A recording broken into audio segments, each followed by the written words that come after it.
앞뒤로 옆으로 인사하십니다.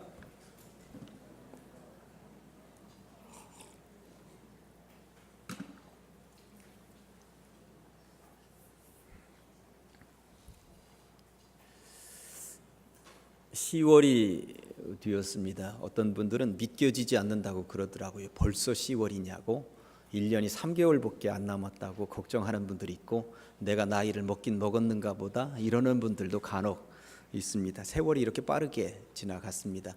지난 9개월의 세월이 다 하나님의 은총 가운데 머물러 있었던 줄로 믿습니다. 앞으로 남겨진 2016년도에 석 달도 주님의 은총 가운데 복되시기를 주님의 이름으로 간절히 축원합니다. 제가 군대 생활할 때에 이시성을 가진 병장이 있었어요. 당시에 저는 이제 일병으로 있었는데, 강 건너가 북한인 임진강변을 지키는 철책선 근무를 서고 있었습니다. 저는 행정반에서 중대장을 돕는 전령이라고 하죠. 그 역할을 하고 있었는데, 이시성을 가진 이 병장은 교육계 담당이었습니다. 이분이 얼마나 착한지 나는 천사를 보는 것 같다는 생각이 들 정도였습니다. 착하다 이렇게 착한 사람을 군대 가서 그 사람을 통해서 보게 되었어요. 근데 이분에게도 세상 말로 말년 병장 시절이 오게 되었고, 두세 달을 거의 니나노 하면서 지내게 되었어요. 그런데 니나노 하면서 말년 병장 생활을 하다 보니까 지루했던가 봅니다. 내가 근무 서주겠다고 다 쉬라고 이렇게 하는데, 딱 일주일 남았을 때 그렇게 하는 거예요. 철책선이긴 했습니다만 총을 들고 나가서 밖에서 근무를 서는 것은 아니었고, 행정병들이기 때문에 행정방 안에서 전화 받는 역할을 하는 거였습니다. 당시에 철책선에 있었기 때문에 전화 받는 일이 얼마나 중요합니까? 전화를 받으면 수시로 전화가 걸려오고 어딘가로 연결해주는 그런 역할을 하게 되었는데, 당시가 굉장히 추운 겨울이었습니다. 군인들은 겨울에는 모자를 쓰는데 이렇게 털모자를 쓰고 이 털을 위쪽으로 올려서 묶도록 되어져 있었는데, 그때 임진강변에서 바람도 불어오고 물론 안에 있습니다만 춥고 그러니까 이분이 이 털을 이렇게 밑으로 내려서 여기로 이제 묶어놓고 이제 근무 선다고 전화를 받고 있었고요. 신발은 또 말년 병장이다 보니까 슬리퍼를 신고 있었던 거예요. 그렇게 근무를 쓰고 있는데, 우리 부대는 사단 규모는 아니고 여단 규모라고 별 하나가 대장이었어요. 그렇게 근무 쓰는 그 자리에 별 하나가 들이닥쳤습니다. 보통 별 하나가 이렇게 오면 저쪽에서부터 떴다 하면서 전화가 오거든요, 연락이. 그런데 이 별 하나 이 양반이 내가 움직이는 것을 아무에게도 알리지 말라 이렇게 얘기를 했고, 그 시간에 들이닥쳤던 것입니다. 근무를 제대로 서야 하는 사람이 모자는 이렇게 쭉 이러고 있고 슬리퍼를 신고 근무를 서고 있으니 당장 영창 이렇게 되었습니다. 제대 일주일 남기고 그렇게 천사처럼 근무 생활을 하던 그 양반이 영창 가게 된 거예요. 일주일간 영창 생활하고 나면 그것은 군대 생활한 거에서 빼버립니다. 그리고 다시 일주일을 군대 생활을 해야 되는 것입니다. 그런데 참 신기한 것은 이분이 영창 간 그날 그 철책선으로 엽서 한 장이 날라왔는데, 그 엽서는 공주에 있는 여동생이 보낸 엽서였습니다. 엽서니까 이제 내용이 다 보이는 거예요. 제가 이렇게 펼쳐서 보는데 엽서에는 이렇게 쓰여져 있었습니다. 오빠, 제대할 날이 얼마 남지 않았네요. 말년에는 떨어지는 낙엽도 조심하라는데 마무리 잘하고 오세요 라고 쓰여져 있었습니다. 이 편지가 하루만 빨리 왔더라면 하는 생각을 해봅니다만 참 신기하게도 그렇게 왔습니다. 제가 이 즈음에 왜 이런 말씀을 하느냐 하면, 가을이 왔고 1년이 거의 마무리 되었어요. 따라 하시겠습니다. 끝까지 잘합시다. 끝까지 잘해야 합니다. 연초에 먹었던 마음 봄에도 잘하고 여름에도 잘했는데 이 즈음 되면 흐지부지 되기 참 좋은 계절입니다. 끝까지 잘하면서 송구영 신예배 이제 또다시 드릴 때쯤이 되면 하나님께서 나에게 은혜를 베풀어 주셔서 1년 동안 한결같이 틀림없이 내가 잘 지낼 수 있도록 지켜주셨던 하나님 앞에 영광 돌리면서 감사할 수 있는 성도님들 다 되셨으면 좋겠습니다. 10월에는 마태복음에서 신앙의 선진들을 뽑아 올렸습니다. 오늘은 이방인이었던 백부장을 통해서 은혜를 받을 거고요. 다음 주에는 예수님의 12제자를 파송하시면서 그 12제자들과 관련된 신앙의 교훈은 무엇인가 살펴보게 될 것입니다. 그리고 셋째 주는 예수님의 수제자 베드로를 살펴보게 될 것입니다. 그리고 넷째 주에는 예수님께서 십자가 짊어지고 골고다 언덕을 올라갈 때 억지로 십자가를 짊어졌던 구레네 사람 시몬을 만나게 될 것입니다. 아무튼 10월이 마태복음에 등장을 하는 신앙의 선진들을 통하여서 새롭게 다가오고 은혜의 시간들이 될 수 있기를 간절히 축원합니다. 나주님의 기쁨 되기 원하네, 이런 복음성가가 있습니다. 제가 정말 좋아하는 복음성가이고요. 제가 수시로 되뇌이면서 찬양하는 곡입니다. 살면서 주님의 기쁨이 되는 것보다 더 좋은 일들이 있겠는가 하는 생각이 들기 때문입니다. 성경을 읽어보면 주님으로부터 칭찬받고 주님의 기쁨 된 신앙의 선진들이 참 많이 등장을 하죠. 오늘은 그 중에 한 사람을 만나려고 하는데 백부장입니다.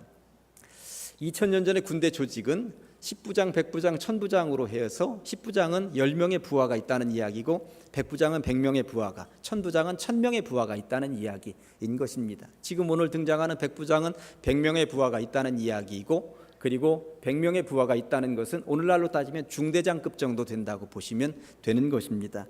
당시 이스라엘은 로마의 식민지였고요. 그러다 보니 이스라엘은 군대를 가질 수가 없었던 것입니다. 그런데 여기 백부장이 등장을 한다고 하는 것은 이스라엘의 군대 조직 가운데 포함된 것은 아니구나, 로마의 군인 장교였구나 하는 것을 알 수가 있는 것입니다. 그런데 그런 인물이, 이방인이었고 백부장이었던 이 인물이 예수님으로부터 굉장히 놀라운 소리를 듣게 되는 것입니다. 예수님의 마음을 얼마나 기쁘게 했는지 예수님께서 이 사람의 믿음을 칭찬했는데 그 내용을 한번 보시겠습니다. 내가 진실로 너희에게 이르노니 이스라엘 중 아무에게서도 이만한 믿음을 보지 못하였노라. 예수님께서는 굉장히 중요한 말씀을 하실 때 진실로라는 단어를 사용하시는데, 지금 예수님과 대화를 나누는 이 사람이 굉장히 중요한 인물이라고 하는 것을 이야기하면서 이 사람에게는 믿음이 있는데 이만한 믿음이 있다고 굳이 말씀하라고 계신 것입니다. 이만한 믿음은 도대체 어떤 믿음인지 오늘 살펴보려고 하는 거예요. 지난 9월 셋째 주일에 수로보니게 여인에 대해서 제가 설교하면서 그 여인을 통해서 교훈을 얻었습니다. 내 딸이 살아날 수만 있다면 개가 된들 어떠랴 하면서 주님 앞에 딸을 좀 살려달라고 목을 내놓고 있었던 그 여인의 이야기였습니다. 그런데 그때 예수님께서 개가 된들 어떠랴, 내 딸이 살아날 수만 있다면 했었던 그 여인에게 네 믿음이 크도다, 네 소원대로 되리라 하시니 그때로부터 그의 딸이 나으니라, 이렇게 말씀을 하셨습니다. 예수님께서 그 여인에게 내 믿음이 크도다 하셨을 때에 이 내 믿음이 크도다라고 하는 말을 신약 성경의 원어 성경 헬라어로 따져 들어가면 메갈레 피스티스입니다. 그런데 메갈레 피스티스에서 메갈레라고 하는 말은 메가톤급의 믿음이었다라고 하는 말입니다. 메가톤급이라고 하면 엄청난 질량인 것이죠. 수로보니게 여인의 믿음을 보시고 메가톤급의 믿음이었다고 말씀을 하셨는데, 오늘 이 백부장을 보시고는 이만한 믿음이라고 말씀을 하시는데, 경중을 따지면 누가 더 큰 믿음인가? 여기에서 중요한 것은 백부장에게 하셨던 이만한 믿음이라는 단어는 수로보니게 여인에게 말씀하셨던 네 믿음이 크도다 메갈레 피스티스보다 훨씬 더 높은 최상급의 표현이었다고 보시면 되는 거예요. 그러니까 이만한 믿음이라고 하는 것은 메갈레 피스티스라고 예수님께서 선언하실 정도의 대단한 믿음이었다고 보시면 되는 것입니다. 도대체 어떤 믿음이었기에, 얼마나 대단한 믿음이었기에 예수님께서는 백부장에게 이런 선언을 하셨단 말인가? 그리고 백부장은 어떤 믿음을 소유하고 있었기에 예수님을 이렇게 깜짝 놀라게 하고 주님의 기쁨된 사람이 되었단 말인가? 그리고 이스라엘에 이만한 믿음이 없다 소리를 들을 정도가 되었단 말인가? 당대 어느 누구도 따라잡을 수 없었던 이만한 믿음, 메갈레 피스티스의 소유자 백부장을 통해서 우리도 우리의 믿음을 한번 점검해 보는 시간을 가지도록 하시겠습니다. 오늘 이 본문을 통해서 세 꼭지로 나누어서 살펴보려고 합니다. 백부장이 소유한 이만한 믿음, 첫 번째는 사랑을 품은 믿음이었다고 하는 거예요. 백부장의 믿음을 쫙 열어보았더니 그 속에 사랑이 들어있더라, 사랑을 품은 믿음이었더라 하는 것입니다.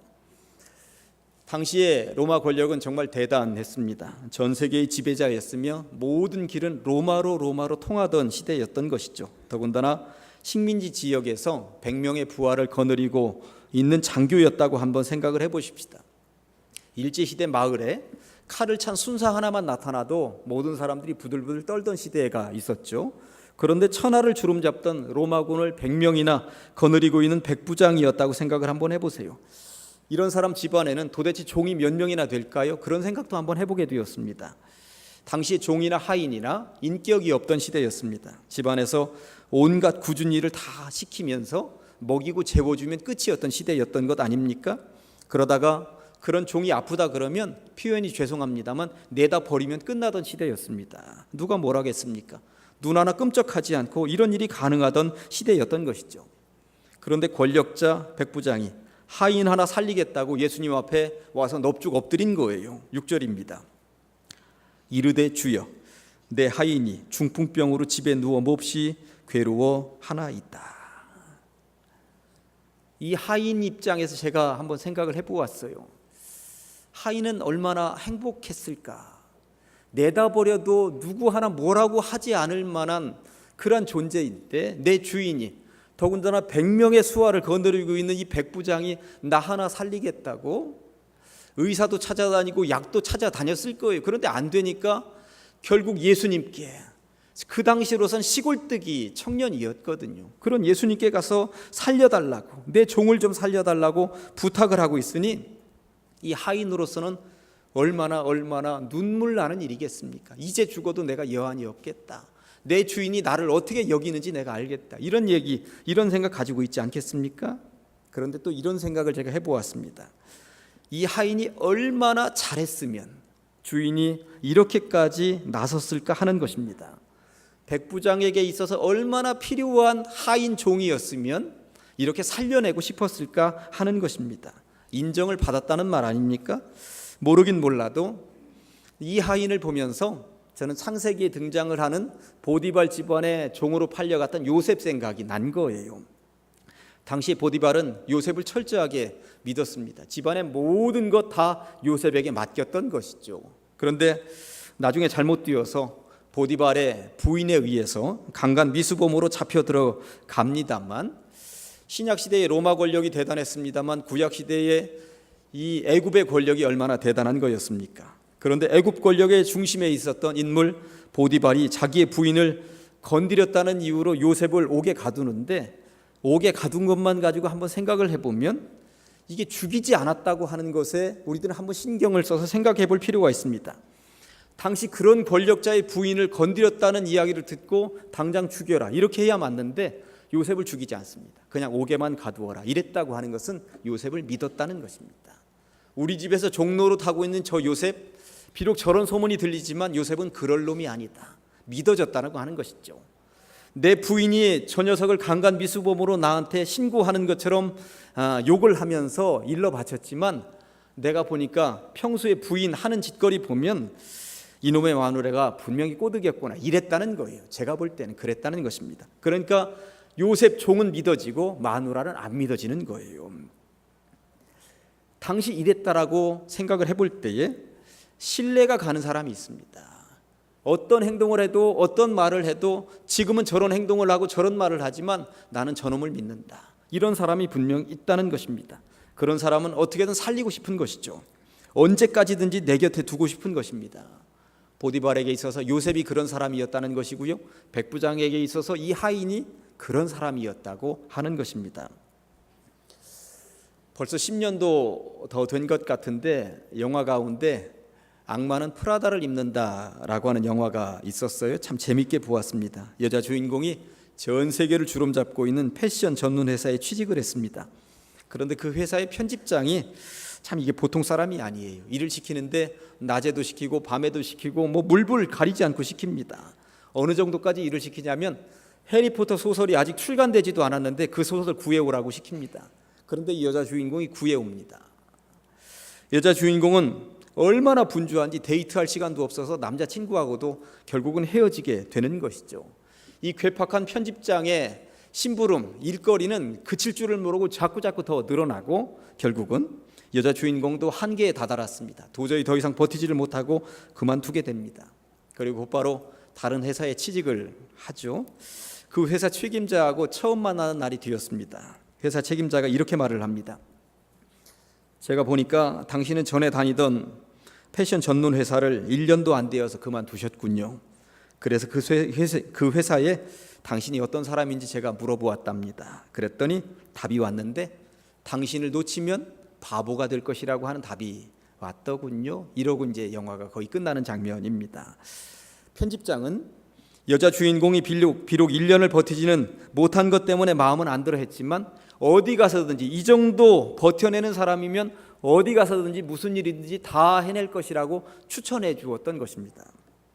예수님은 이런 말씀을 하셨습니다. 잘하였도다 착하고 충성된 종아, 네가 적은 일에 충성하였음에 많은 것으로 내게 맡기리니 내 주인의 즐거움에 참여할지어다. 백부장의 하인이 바로 예수님께서 말씀하셨던 바로 그런 사람이겠구나 하는 생각을 해보게 된 것입니다. 적은 일에 충성된 사람, 많은 것을 맡겨도 전혀 문제가 없는 사람이었던 것이죠. 그러니 주인으로서는 그 사람을 어떻게든 살려내고 싶었던 것입니다. 어떻게든 살려내서 더 많은 일을 시키고 싶었던 것입니다. 그리고 함께하고 싶었던 것이고 오래오래 곁에 두고 싶었던 것입니다. 그런 사람이 되고 싶지 않으십니까? 그런 주인으로부터 사랑받는 그런 종 같은 사람들이 되고 싶지 않으십니까? 무엇을 맡겨도 잘 해내는 충성스러운 종들이 되어서 세상의 일터에서도 인정을 받지만 교회에서도 주님으로부터 사랑과 인정을 받는 이만한 믿음의 소유자들이 다 되시기를 주님의 이름으로 간절히 축원합니다. 백부장이 소유한 이만한 믿음 둘째는 겸손을 동반한 믿음이었습니다. 겸손을 동반한 믿음. 예수님께서는 그래 내가 가서 고쳐주마 하셨죠. 그런데 백부장의 반응은 어떻습니까? 8절 상반절에 보니까 백부장이 대답하여 이르되 주여 내 집에 들어오심을 나는 감당하지 못하겠사오니. 백부장이 우리 집에 오시는 것을 감당하지 못하겠다고 이야기를 하고 있습니다. 우리 같으면 얼싸좋다 하고 모실 것 같은데 그러고 있는 것이죠. 백부장이 당시에 어떤 외모를 하고 있었을까 제가 상상력을 동원해 보았습니다. 머리에 투구를 쓰고 있었을 테고요. 옆에는 허리에는 칼을 차고 있었을 것입니다. 그리고 가죽에 철을 입힌 갑옷을 입고는 쩔그럭거리면서 나타났을 것입니다. 겉에서 보기에는 어떤 기운이 철철 흘러넘치는 군인의 면모를 보였을 것입니다. 이 사람이 살고 있는 집은 근동에서 최고 좋은 집이었을 것입니다. 그런 집에 후줄근한 시골뜨기 같은 예수님이 방문한다고 하는 것은 세상 사람들이 볼 때는 참 가문의 영광처럼 될지도 모른다는 생각이 들지 않겠습니까? 그런데 그런 예수님이 자기 집에 들어오는 것을 감당하지 못하겠다고 하는 거예요. 왜 그랬을까요? 지금 예수님을 바라보는 시각이 놀라운 것입니다. 예수님을 그냥 사람으로 바라보는 게 아닙니다. 주님 이렇게 얘기하고 있습니다.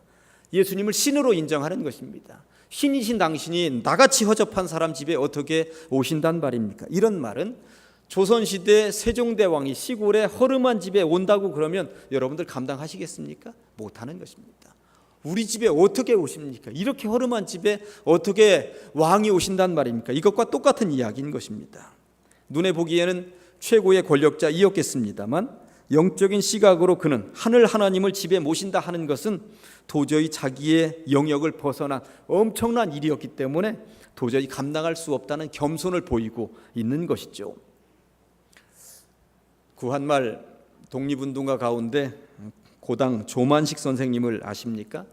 1921년도에 평양 산정현 교회 장로님이 되셨고요. 최고 이제 어른 장로님이 되셔 있을 때에 1936년도에 조 장로님보다 14살이 더 젊은 주기철 목사님이 그 교회에 부임을 하셨습니다. 그래서 일찍이 주기철 목사님은 조만식 장로님한테 학교 다닐 때 배웠어요. 그러니까 자기의 제자가 그 교회 담임 목사로 부임을 하게 된 것입니다. 당시 조만식 장로님은 굉장히 분주하셨습니다. 민족 지도자였으며 교육자였으니 집으로 날이면 날마다 상담받겠다고 찾아오는 사람들이 얼마나 많았는지 모릅니다. 그러다 보니 본의 아니게 주일 낮 예배 때마다 늦게 오는 거예요. 자꾸만 늦을 일이 발생을 하는 거죠. 그것이 계속 이어졌습니다.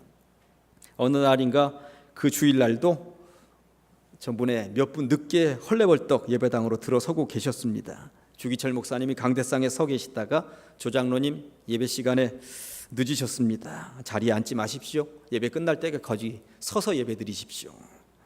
보통 사람 같으면 그냥 밖으로 뛰쳐나갔을 것입니다. 그러나 조 장로님은 그 자리에 꼼짝 않고 화석처럼 서서 예배를 드렸다고 하는 것입니다. 이러한 상황에 누가 가장 난리가 났을까요? 예배 드리고 있던 성도들이 난리가 났습니다. 큰일 났다. 목사님하고 장로님하고 저런 모양이 되었으니 예배 끝나고 나서 싸우겠다. 난리 나겠다.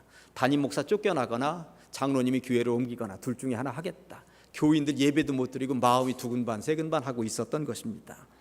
주기철 목사님 설교가 끝난 이후에 본인이 기도를 하지 않고 장로님 나오셔서 기도하시죠. 조만식 장로님이 강대상에 올라서 설교 후 기도를 장로님이 하시는 거예요. 이렇게 입을 여셨습니다. 하나님, 저희 죄를 용서해 주시옵소서. 거룩한 주일에 하나님 만나는 것보다 사람 만나는 것을 더 중요시한 죄를 용서하여 주시옵소서. 이렇게 기도를 시작했다고 하는 것입니다. 그리고 그 교회는 장로님을 더 존경하게 되었고 목사님을 더 존경하게 되었고 더 크게 부흥해서 산정현 교회 그랬다고 하는 것입니다. 겸손이 이기는 것입니다. 겸손한 믿음이 이긴다라고 하는 것입니다.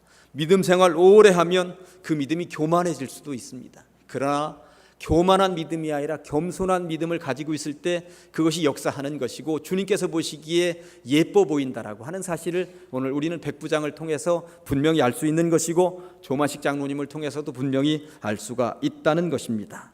부디 비옵기는 겸손을 동반한 믿음을 소유하여서 세상에서도 교회에서도 인정을 받는 주의 백성들이 다 되시기를 간절히 축원합니다. 백부장이 소유한 이만한 믿음 세 번째는 믿음의 능력을 믿는 믿음이었습니다. 말씀의 능력을 믿는 믿음이었습니다. 예수님은 말씀의 능력을 믿은 백부장의 이만한 믿음에 감동을 하셨던 것이죠. 다만 말씀으로만 하옵소서. 그러면 내 하인이 낫게 싸움나이다. 다만 말씀으로만 하옵소서, 이 말을 원어적으로 보면 한마디만 하시면 됩니다. 나을지어다. 이 말씀하시면 내 하인이 나을 줄로 나는 믿고 있습니다. 한 말씀만 해주십시오. 그렇게 얘기하고 있는 제안인 것입니다. 백부장에게는 이 말씀의 능력을 믿는 믿음이 있었다고 하는 것입니다. 그런데 당시에 이 믿음이 얼마나 어려운 믿음이었는지 아십니까? 거듭 말씀을 드립니다만 백부장은 로마 군대의 장교였습니다. 당시 가버나움에서는 최고의 권력자였다고 하는 것입니다. 예수님은 거듭 말씀드립니다만 시골뜨기 같은 이제 공생활동을 이제 겨우 시작한 그런 새내기였던 것이고요. 그런데 이런 새내기 같은 예수님께, 시골 냄새 풀풀 풀리는 예수님께 로마의 권력자 백부장이 친히 찾아가서 제 하인 좀 살려주십시오 하고 부탁하는 것이 이건 결코 쉬운 일이 아니었다고 하는 것입니다. 당시로서는 너무나도 어려운 일이었던 것입니다. 이게 왜 어려운 일이었을까요? 가족들이 말렸을 것입니다. 부하들도 다 말렸을 것입니다. 제가 보기에 가족들은 가문의 수치가 될 것이라고, 부하들은 로마의 수치가 될 것이라고 말렸을 것이라고 하는 것입니다.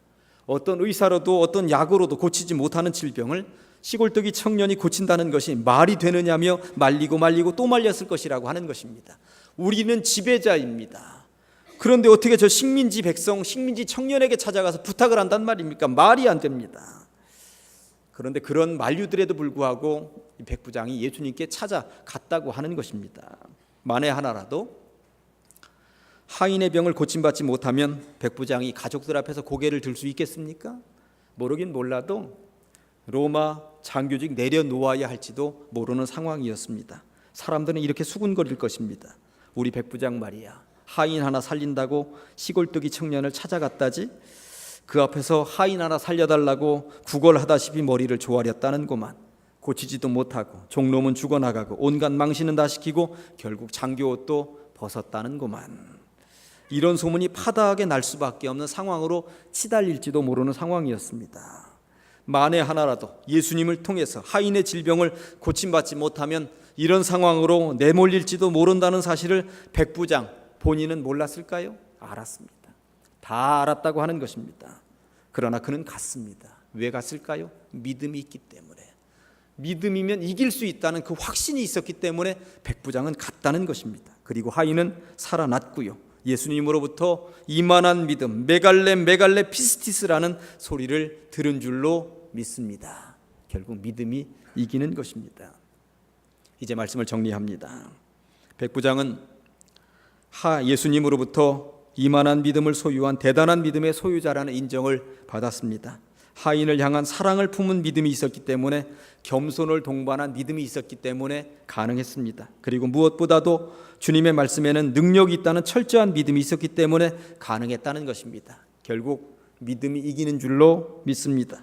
그런 믿음의 소유자들이 다 되시기를 간절히 축원합니다. 기도하시겠습니다. 하나님 아버지 감사합니다. 지난 9개월을 주님의 은총 가운데 보내게 하시고 10월을 기쁨으로 맞이하게 하시니 감사합니다. 백부장의 믿음을 통하여 우리의 믿음을 점검하는 시간이었습니다.